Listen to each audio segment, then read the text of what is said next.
This is Ad Infinitum.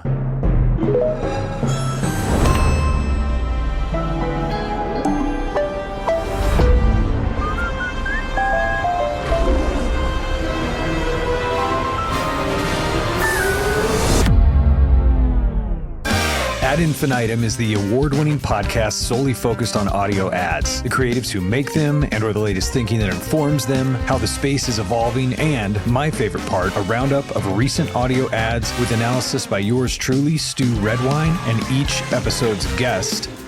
This is Season 3, Episode 2 of Ad Infinitum, titled Stay Safe in Sound, navigating brand safety and suitability in audio advertising, exploring the nuances of brand safety and suitability in audio, the challenges faced, and strategies to protect brands in today's ever-changing media landscape. And for this episode, I'm thrilled to welcome podcast host and journalist Suzanne Rico. Suzanne Rico is a journalist and host of the Wondery podcast, The Man Who Calculated Death, an in-depth look into her family's past and how it still resonates in today's world. She is on Ad Infinitum today to explore and discuss how her podcast journey has led her into some incredible topics that are worthy of discussing and tie-ins to the concept and the challenges faced with brand safety and what I like, brand suitability. So Suzanne, welcome to Ad Infinitum. It's a pleasure to have you here today. Thank you. And yeah, it's been quite the learning experience for me, as somebody on the other side who's doing a story about her dark family history to bump up against challenges like brand safety and that advertisers are worried about. I think let's just start right there. Why don't you tell us the elevator pitch for the show, for the listeners, for the chief audio officers listening, because I think it sets up this conversation about brand safety and suitability better than anything else, and a little bit of your journey to making the show as well. So my podcast is a 9-episode long-form narrative called The Man Who Calculated Death. And it's basically a deep dive investigation into my own family ancestry that bumps up against Nazi Germany and my grandfather, who was the creator of the world's first cruise missile for Adolf Hitler. Those are a lot of buzzwords in there that you hear that people might be like, whoa, I get why people might want to learn a little bit more about that before they jump in bed with The Man Who Calculated Death. But the story started when my mom died in 2013, and she left an unfinished memoir about her childhood growing up in World War II Germany. And her dying wish was that my sisters and I finish that book. And that's what kicked off this odyssey. And I think that the discoveries that we make and the family secrets that we unearth and the sort of processing that we have to do about themes like generational guilt and responsibility to history, those are super important topics that we need to talk about today and that I think inform the future. So when you get past those buzzwords like Nazi and Adolf Hitler, I think that there's a lot of really important and beautiful moments in The Man Who Calculated Death and important things that we need to remember. I couldn't agree more, because the polarization that we're all living in, and is undeniable, is so based on this right and wrong, good and bad, up and down, left and right. And it's to me, the complex part of being alive, and as I grow older, is two things can be simultaneously true. And they are. I listened to The Man Who Calculated Death all the way up to the paywall, because there's a paywall, which I want to talk to you about that with Wondery Plus, to kind of have that experience of what was free. And it's I think it's a really hard thing for people to understand that a guy can go to work and design V1 rockets for the Nazis. It's like a litmus test for me for, frankly, spiritual maturity. That someone could go, oh, this guy, your grandfather, is at work making V1 rockets for Adolf during the day and can come home and muss his kid's hair and give his wife a hug and be loving at night. Yeah, that's a hard thing to get through your head. It is. You talk about good and evil and ups and downs, and that would have been so much easier for me if he had just been pure evil or pure good, right? Either of those would have been so much easier for me personally, emotionally, as a journalist, everything. But the fact is that we are all these various shades of gray. And so I had to pull so many threads in from history. I mean, he died in 1969, so I never met him. So I'm trying to get inside the mind of a dead man. And so I had to really braid all these threads together. And he was just a really complex, complicated person. And I think that is a universal, right? I don't care if you're talking about Nazi Germany or if you're talking about right now. We are all complicated individuals who are a we're a sum of all of the choices that we've made in a lifetime. Yes. And we can make a different decision each day. And like you said, it is a lot easier when it's over-indexed one way or the other. What's unfortunate to see is the industrial enragement complex snapping to that finish line, like trying to get to, they are pure evil, so hate them. Because if I can get you over that line, which I actually think isn't a horrible line, like there are certain things that like there is a certain place, but most of us, most of the time, are all these shades of gray. And it's really about what are you going to do today? And yeah, people have done things in their past. So that's what this is all about. And I imagine that was a challenge when you were putting this together and looking for sponsorships or talking to advertisers. Like, what has that been like? Well, it's been a surprise for me. I see this story as really such a wonderful, first of all, it's a wonderful narrative, I think, that you can follow and you can get back into 1920s Germany when the first planes were flying and my grandfather was this star pilot. And then you go into the 30s when Hitler was starting to take over Germany and he thought, he hated Hitler. He just thought Hitler was going to blow over. And then you get into the late 30s where he is now not an aeronautical engineer making touring planes anymore. The Nazis grab him to make warplanes. And what should he do? He's got 5 children, like all of these things. So the narrative is really great, but I didn't see it as, I guess, a negative in the way that advertisers might have seen it. And so it surprised me when companies that we were looking to partner with for distribution were like, well, wait, we don't know if we can sell this. We don't know if we want to touch close to this. And I was like, no, you have to listen to it. It's not that story. So for me, that kind of threw me off a little bit. And then I had to realize that unless I made them understand that the story was not about a bad Nazi, it was about a human being trying to make decisions in a really difficult time,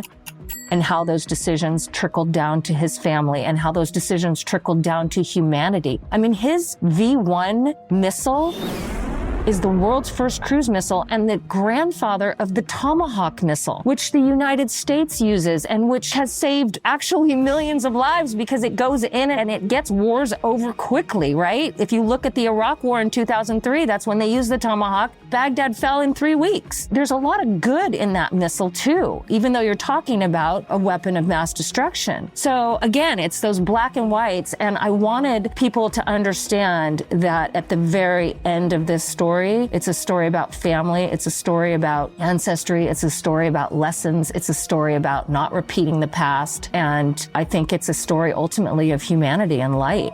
Yeah, and we need to listen to this kind of stuff. I heard one recently is like, the only thing we've learned from history is that we don't learn from history.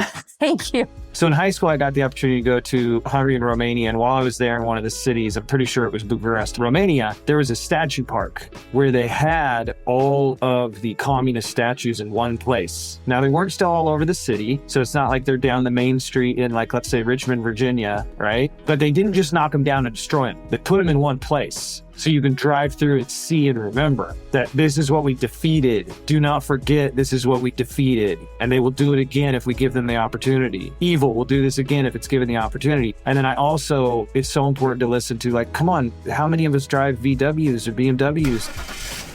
The legacy of the Nazis is the most horrific, and yet there's still stuff that has impacted our life in the modern world. So if we just abandon talking about this or discussing it at all, we're going to miss all that. We're going to have a massive blind spot, is what I think of. It's a huge disservice, and you didn't make it as far as episode 5 in the podcast, but in episode 5, I interview a guy named Oscar Jacob, who is one of the concentration camp Holocaust survivors who was forced at the age of 14 to build my grandfather's bombs in an underground concentration camp. And when you're talking about brand safety, you should get on board with this podcast because he said himself, thank you, Suzanne, for telling this story, because so many German people and descendants of Germans want to back away from it. They want to whitewash it. They want to be like, oh no, we didn't have anything directly to do with it. And he said, we need more people like you and stories like this to be out there. So talk about a lesson in humanity. This guy is just amazing, and you cannot help but just fall in love with his humanity.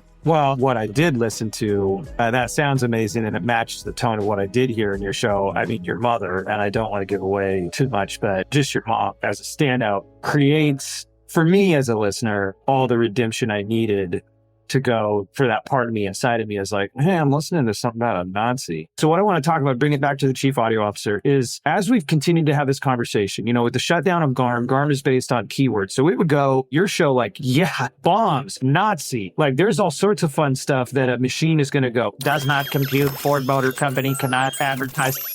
Okay, so that's with GARM getting shut down and just this change that we're seeing, that is changing, which is good. So it's not just like immediately, but still it's like, well, what do we do? Well, the main thing that we focus on at Oxford Road in our partnership with Seeker is on ad hominem attacks. Basically, how civil is the conversation? So your show is incredibly civil. There's no ad hominem attacks because that's the real problem we've identified. If we could boil it down to one thing, the industrial enragement complex is demonizing, dehumanizing, and calling people names. Well, that's nothing in The Man Who Calculated Death. The Man Who Calculated Death is a history show. So when we think about brand safety, it's been this defensive posture of its universal standards to avoid harmful content. I'm going to avoid harm. I don't want to be in something offensive. Or brand suitability, which is more the zeitgeist right now, and the tools like Seeker are getting better at helping us with this, is it's what are my standards that I identify with, that my brand's identity matches this show's identity and this audience's identity. And then if you have a tool like Seeker to avoid what really makes something offensive, in Oxford Road's opinion, which is dehumanizing and ad hominem attacks, then you're able to match up where, The Man Who Calculated Death all of a sudden goes from being on the bad list because all anybody heard was Nazi to it's on the good list because what it's about and humanity and history and family, those are all standards that our brand identity matches, and the audience that listens to this show, those are people that we want to talk to as well. So if you look at like the reviews that The Man Who Calculated Death has gotten so far, I am so happy about those, Stu, because they speak for me. These are people that I don't know that are coming in and talking about all what you just said: humanity, family, love, choices that we make, generational guilt, responsibility, all these things that are important concepts. And they are the ones that are saying, like, this is what this is about. So I've been banned off TikTok for talking about my podcast, 8 times. Yeah, now we're banning TikTok. Right, now we're banning TikTok, but TikTok has banned me. What's so frustrating to me, and I'm going to get around to your question because I have something to say about that, but what was so frustrating with me with TikTok is that, like, I was talking with my executive producer, John Cryer, the actor, and he was doing this interview with me about the podcast, and we were talking about all these amazing themes and how we started this story and how the podcast came together and all this cool stuff, and it basically got banned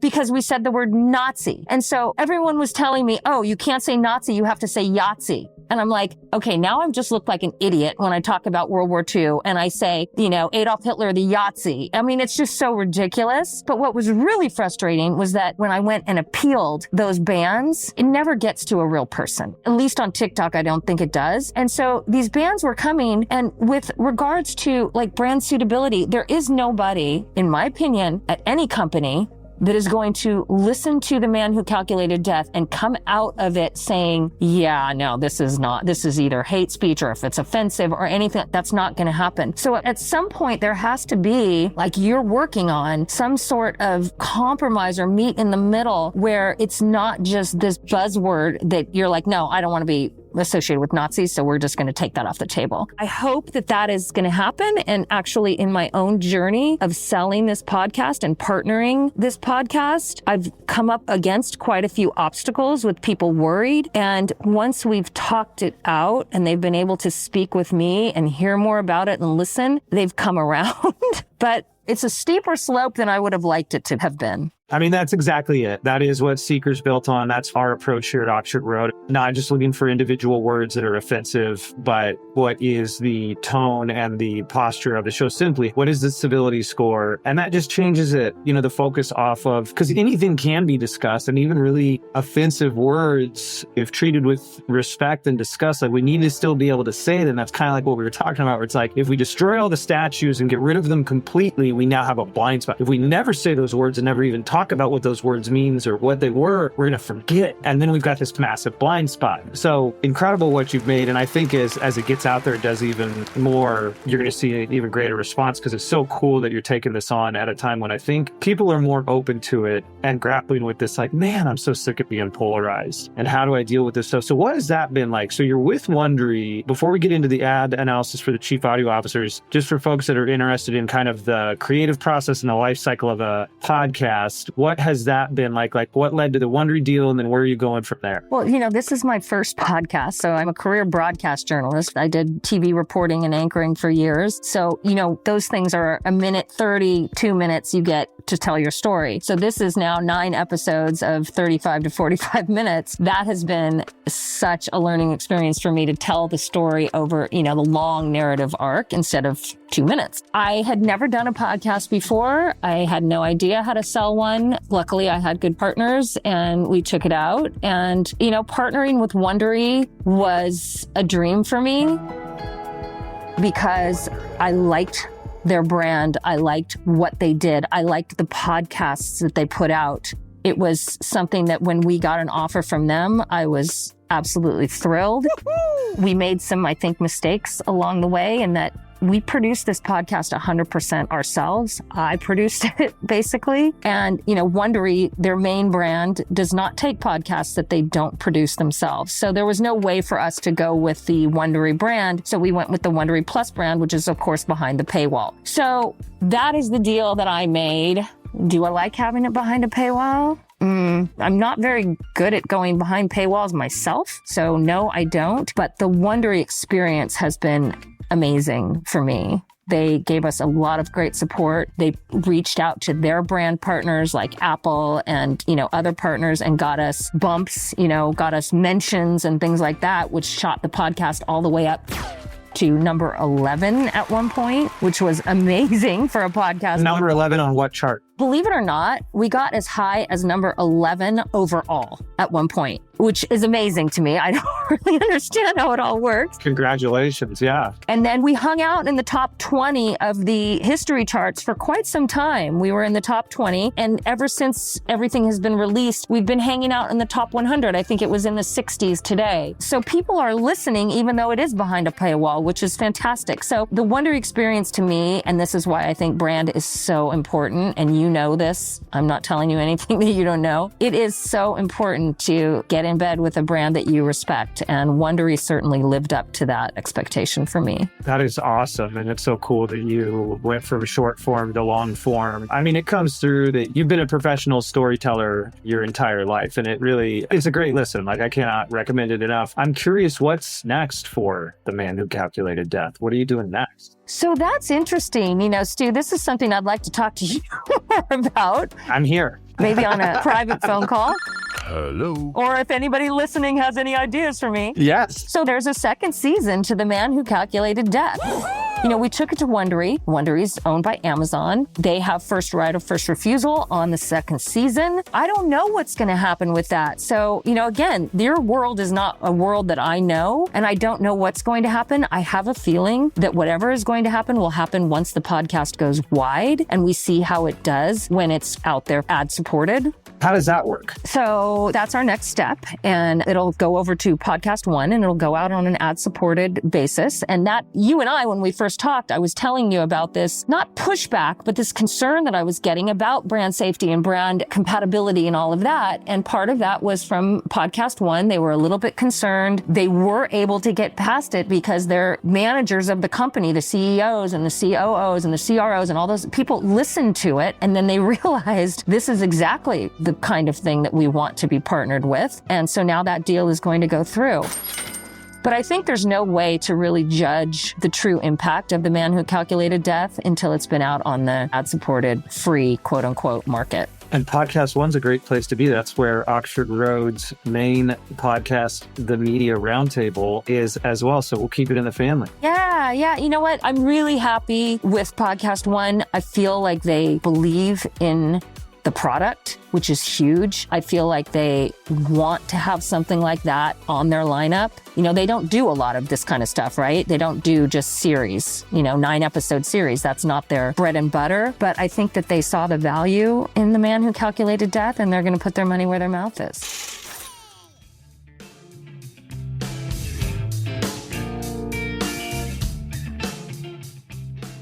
You know how tricky it can be to figure out what's actually working in your marketing campaigns.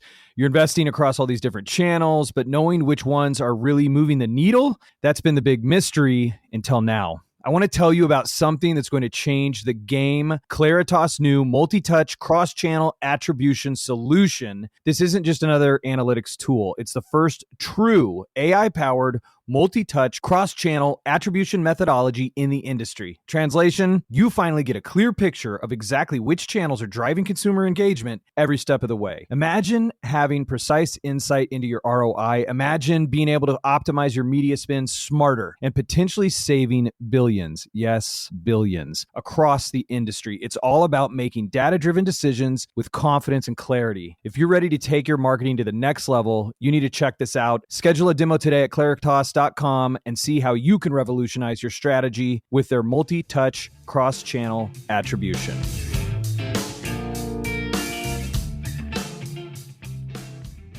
Absolutely. Great folks over at Podcast One. And it's interesting that the way the Media Roundtable started was exactly what the name communicates, or hopefully communicates, which is how do we stop the polarization? How do we all come together and move the incentive off of enraging people into civil discourse? And that's the team at Podcast One recognized that as well. So it's cool to see that they recognize the desire out there amongst, that huge group of us that aren't just radicalized on either side, that are like, hey, how can we understand this shared experience we have of being alive together and being at peace and do more of that?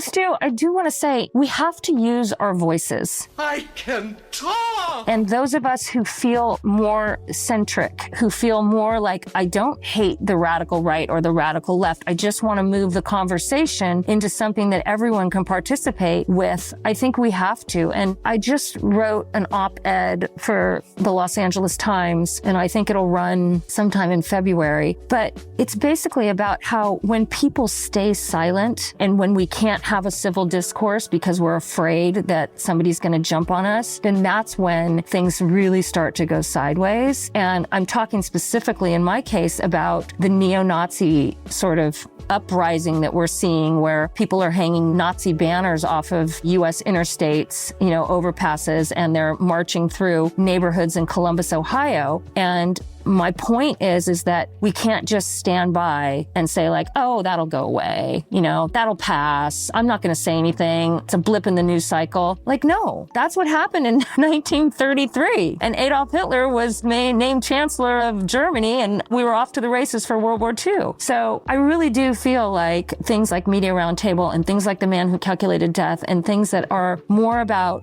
having a conversation about how we can not repeat the failures of the past and do better in the future are super important. They are. There's the quote that's often attributed to Edmund Burke: the only thing necessary for the triumph of evil is for good men or good people to do nothing. To stay silent, to do nothing. That's right. Yeah, stay silent, do nothing. And it's like, yeah, you got to stand up. A friend of mine the other day, it's a silly example, but it makes a point. A guy flipped him off for no reason, like driving, and he followed him up to the next light and then followed him up to the next light. And he kept yelling at him, why did you do that? All he was doing was asking him, why did you do that? Why did you flip me off? Because the guy had really no reason to. What makes the point of this story is that the guy in the car in front hangs his head out the window and goes, I'm sorry. I love that.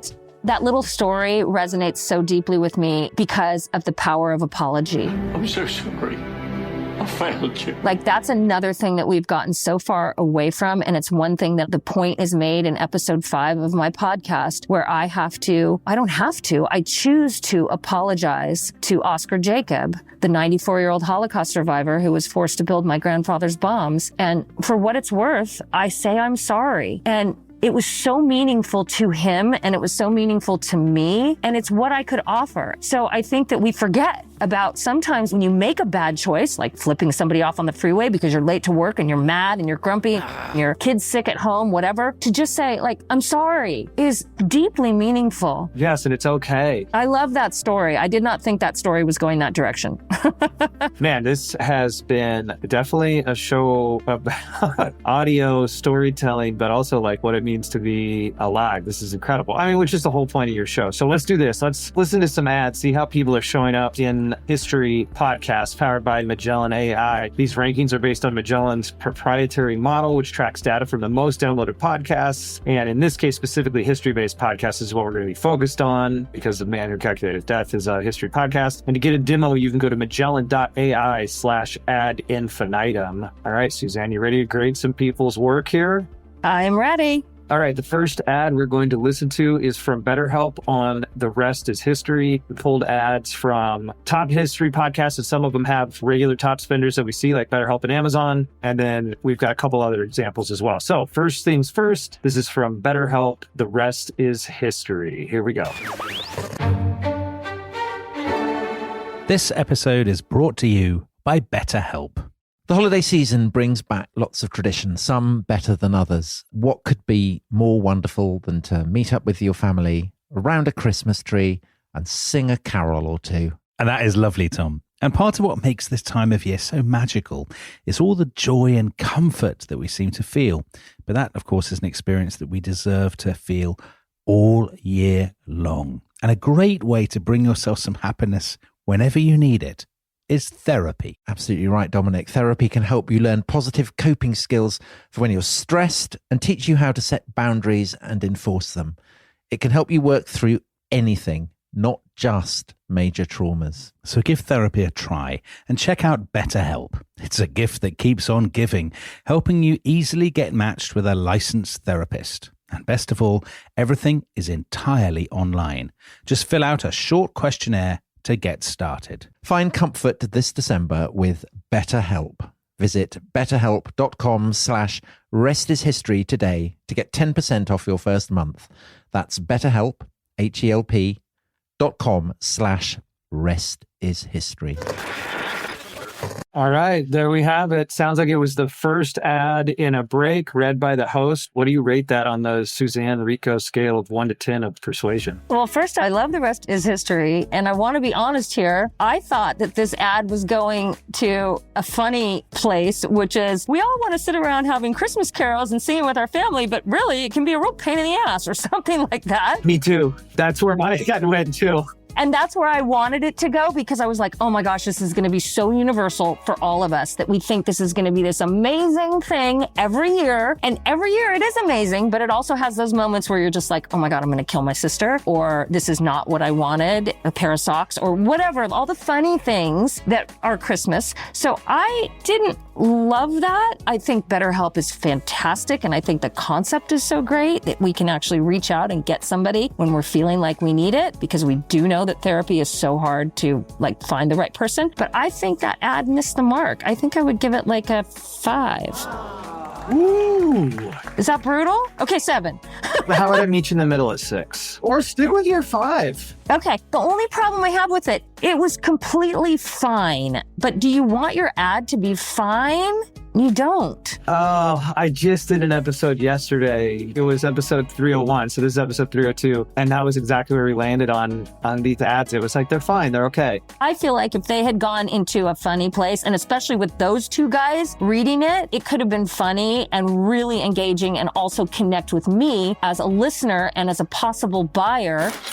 To say, oh my God, that is so universal. That's exactly how I feel. I love Christmas. I look forward to it. But every year I'm like, oh, I'm kind of glad that's over. Fine is exactly right. It's fine. And we can do better. But I love what you're saying. I just want to play the next one for you right away and get your take on it. So here we go. So the next ad is from Amazon Pharmacy. And this was on Heroes, Legends, and Histories. Amazon Pharmacy presents Painful Thoughts. The guy in front of me in the pharmacy line is halfway through an incredibly detailed 17-minute story about his gout, a story likely more painful than the gout itself. Next time, save yourself the pain and let Amazon Pharmacy deliver your meds right to your door. Amazon Pharmacy, Healthcare just got less painful. All right, what say you, Suzanne? Come on. I liked that much more because it was kind of funny and clever, right? I mean, we've all been there. Again, I'm always the universal person, right? And so if it speaks to me, and I think it speaks to everybody, we've all had that situation where we're standing there and we're like, oh my God, I got to pick up my kid in 15 minutes or whatever you have to do next. And there's somebody in front of you and you want to jump over the counter and like just grab your prescription and run. That one spoke to me. I would say that was like an 8.5.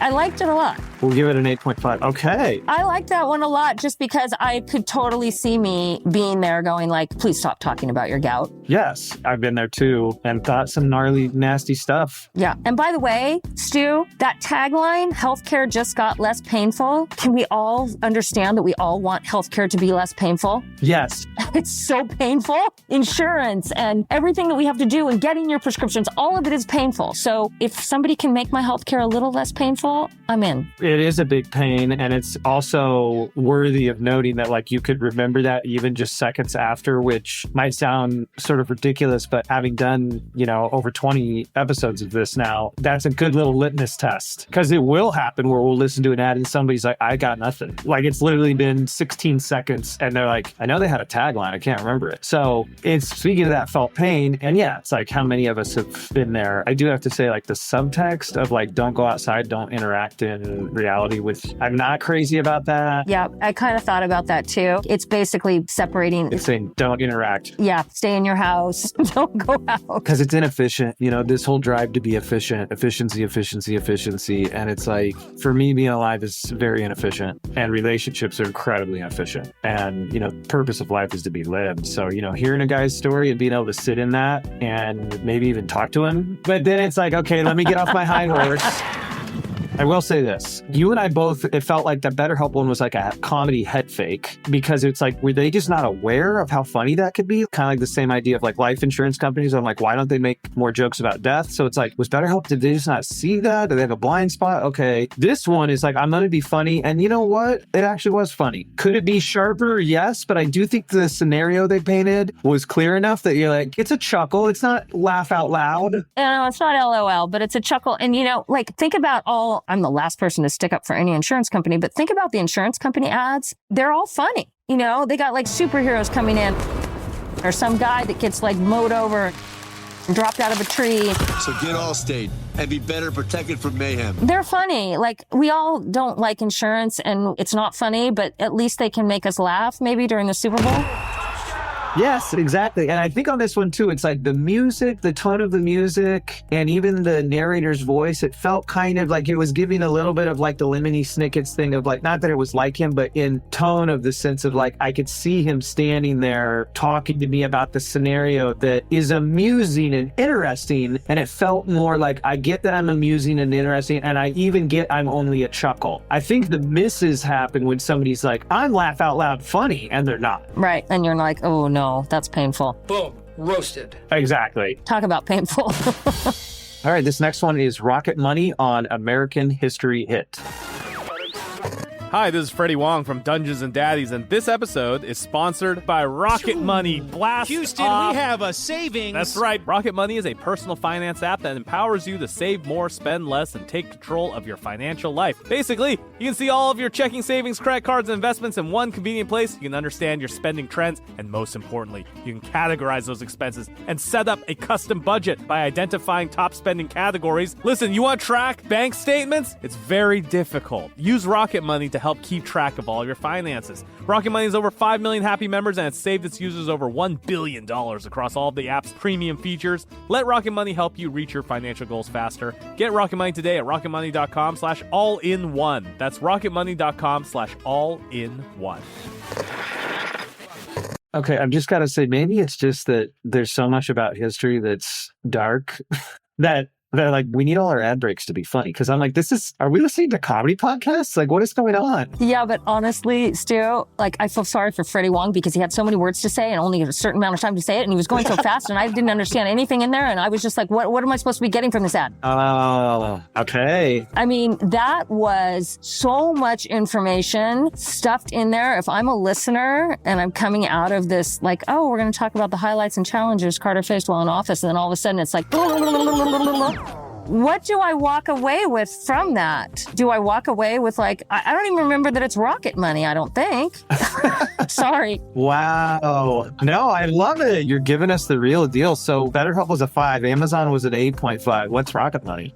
6? I don't know. Maybe a 5. Obviously, I'm a hard grader. It's a 5 for different reasons. It sounds like you want it to be a 5. Okay. What I would have liked, like take out half the words here and just slow it down and let me process it as a listener of what you're offering me. There's so much that they're offering me that I feel like it all gets lost. I'm not really even sure what I'm supposed to take away from this ad. And isn't that sort of like advertising 101? Yes. Like I knew exactly what the Amazon ad was offering me. It was offering to have somebody deliver my medications, you know? And even the first one, BetterHelp, I knew exactly what they were offering me. But this one, I'm not exactly sure what they're going to offer me. I'm sure if I go back and read it and listen to it a few more times, I might understand. You're doing a great job. Too many words. It's economic dance when he goes, what's wrong with this? Too many notes. And there are simply too many notes. Too many words. Listen, Stu, you were saying that you tend to get into monologues. Too many words. I'm a writer. If I just cut half my words, my stuff is so much better. I am pointing the finger at myself, Rocket Money. I do the same thing. Seriously. We got to cut out half the words and our stuff is better. It's so true. I really got into stuff, I guess it was earlier last year, about like behavioral science, and had Richard Schotten on the show, who's written several books on behavioral science and all these studies that they've done. And I remember there was one where it was like a nonprofit fundraising letter, and they like, it wasn't completely arbitrarily because you have to still have sentence structure, but they had like a letter and then they cut, I can't remember if it was 50% or 75% of the word, they just like cut it in half. And it was better. And it was, yes.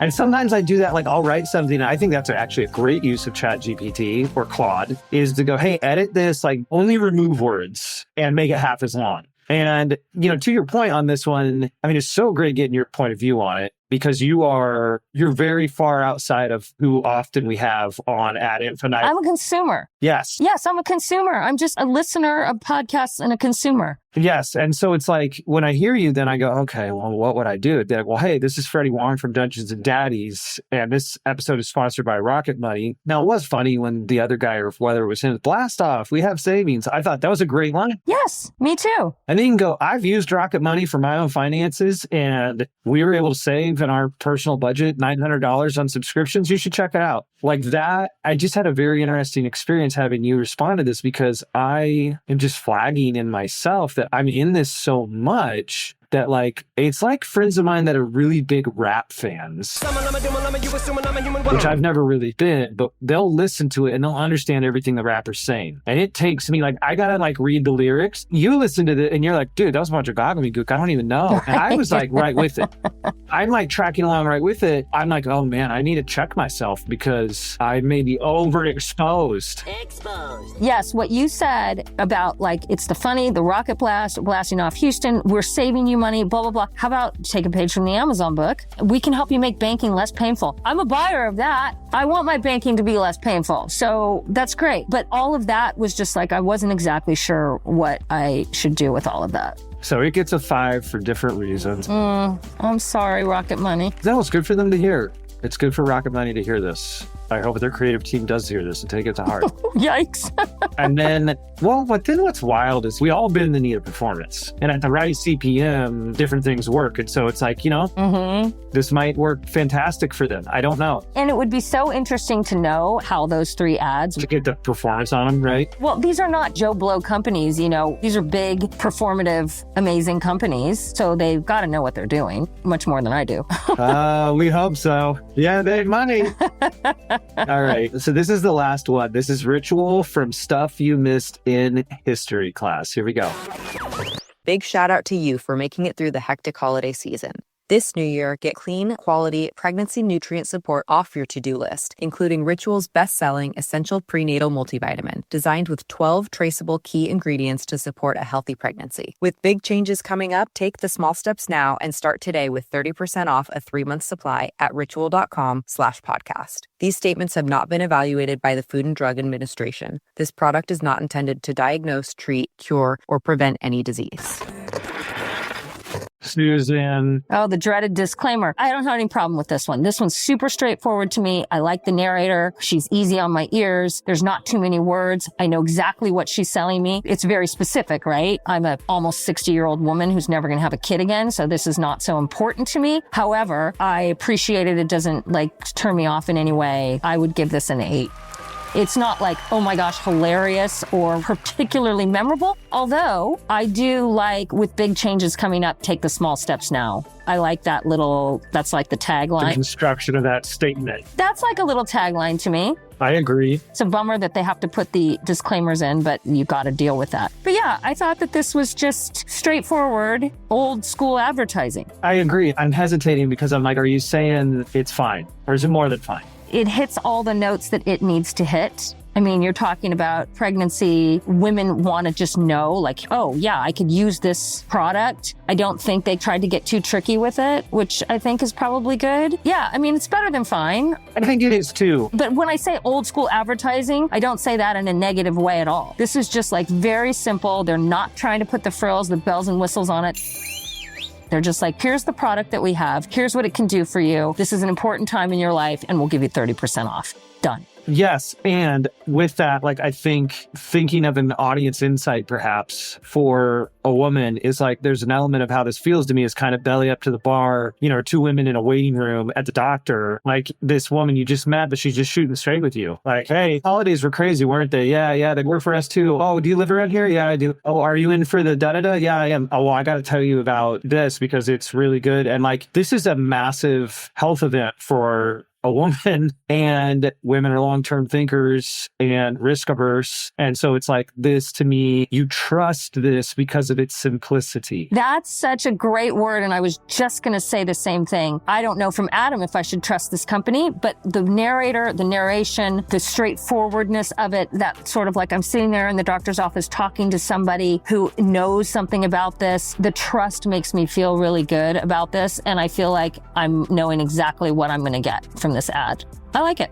Clarity has a cleverness all of its own sometimes. It does. I mean, we all want to laugh out loud and, that's so clever, but sometimes just that straightforward, here's what we're going to give you and this is what it's going to do for you is really quite nice. All right, so there we have it. So we had a spot from BetterHelp, from Amazon, from Rocket Money, and Ritual. And I am not surprised that for the most part, the Audiolytics scores matched almost identically to how you graded them as well, because persuasion is persuasion. And, the tool that we use here at Oxford Road, Audiolytics, gives us a common language to be able to identify those things that you were able to identify as a listener and give us a better degree of objectivity. So Amazon was the winner at 8.5 on the Suzanne Rico scale of persuasion and a high score of 78% in Audiolytics. So there's a couple of things that it could do better. I think we talked about, its approach and its tone in general are good, but if we were going to zoom in and talk about improvements, it's an age-old one for very large advertisers. And I talked about this on the last episode, and I'll say it again, 1 billion burgers sold, McDonald's. Think about that. That's McDonald's. They're still substantiating with social proof, even though they are absolutely the biggest gorilla in the room. You walk into Walmart here in Santa Clarita, there's a big banner, #1 grocer in California. You're in their castle, and they're saying that to you. So Amazon, even though it is the one Amazon ruled them all, it's an easy blind spot to have. So that would be one, hey, Amazon's pharmacy is #1 because of, or, it's JD Power and Associates. It's that whole thing of what is the social proof? That's one area where it could improve. And also in positioning against the competitors in the status quo would be another thing. It's definitely positioning itself against the pain and the waiting in line, but are there any other delivery apps or other ways to do this or solutions for this? Just make sure that you're very clearly positioning why Amazon Pharmacy is superior, even in the waiting thing. But like, here's the thing, you could, something along the lines, I'm just spitballing, of like the trip to the pharmacy, waiting for the guy to finish the story and blah, blah, blah, blah, blah, takes an average of 90 minutes. With Amazon Pharmacy, you'll have your subscription, blah, blah. We'll cut it to 9. Yeah, you know what I'm saying? So some kind of clear positioning and substantiation, which is like some more facts and figures to back up the fun storytelling approach that they're taking. Yep. And then next down was Ritual, just eked in under at 76%. You've given that one an 8. I think we just talked about that one. It's taking its customers seriously and respecting them. And then we had the couple that are fine. BetterHelp and Rocket Money. You gave them both 5s, like the meh score, and they had 75%, 71%. Like structurally, there's stuff they're doing correct. But, you know, you bring up a good point on the Rocket Money one. That was like motor mouth. There's a whole lot going on there. Could we slow that, you know, put in a personal endorsement? And when it comes to BetterHelp, kind of suffering the same experience you had right after we listened to it. Like right now, like I have to look at my notes to even remember it. Yeah. I mean, BetterHelp, a great idea, great company. But I don't know. I felt a little bit set up. I wanted the Christmas jokes, Stu. Yes, that's right. It was the head fake Christmas joke. Okay. And maybe they felt like they can't, when you're talking about therapy, make a joke. But I think that probably people that need therapy really need jokes too. Well, every stand-up comedian, especially anyone that's worth their salt, is a fantastic consumer of therapy. That's right. Exactly my point. Well, this was a ton of fun, Suzanne. Thank you so much for helping us kick off season 3. This is episode 2 of season 3 of Ad Infinitum. And where can listeners go to learn more about you, your work, and what's coming up? So you can go to my website, SuzanneRico.com. You can find my podcast, The Man Who Calculated Death, on wherever you get your podcasts, Apple, Spotify, Wondery, and it will be coming out wide soon. So that's exciting. I'll be working on the 2nd season. I'm working on a documentary short right now. So I've got lots going on, and you can follow me on all the socials at Suzanne Rico. Thank you so much. And the big takeaways for the chief audio officers for me are know thy shows. Use something like Seek or partner with an agency like Oxford Road to figure out what is brand suitable for you, because there are people that are putting out things like The Man Who Calculated Death that, from a very simplistic standpoint, just a keyword standpoint, you would overlook and you'd miss an opportunity. And also the second thing that I think, beyond the making the ads work and the day in, day out, is the larger theme of what we were talking about that I think you are doing with your work and that we can all do in different ways, personally and professionally, which is to speak up. And so thank you for sharing your family story. You having the courage to do that helps other people be able to face whatever it is that they have in their family system and then larger as a culture. But all of it requires us to speak up. And so thank you for doing your part. Well, I appreciate that. I've heard from a lot of people that have said something similar like that it's really made an impact on them and encouraged them to go and look at their own histories, you know, and figure those out, because the time is ticking for all of us on figuring out where we come from and why it's important. So if that can be the legacy of The Man Who Calculated Death, then that's a good thing. Hear, hear. Thanks again. And to our listeners, if you enjoyed today's episode, we'd love for you to show us some love with an honest 5-star review. And if there's a specific audio ad or a genre of podcasting or a brand jingle that's stuck in your head that you'd like us to analyze and discuss, drop me a note at stu@oxfordroad.com. And until next time, keep pushing the boundaries of sound and remember to have fun making the ads work. Find yourself looking for a new job or change in career? Monster.com is here to help. We are not only here to bring you job postings, but also AI interview prep and salary tools, expert career advice, and top-notch resume services. We've got everything you need to land your perfect job fit. Discover the magic of finding the ideal job with Monster.com. Your future starts now. Visit Monster.com today. Your next job opportunity is just a click away.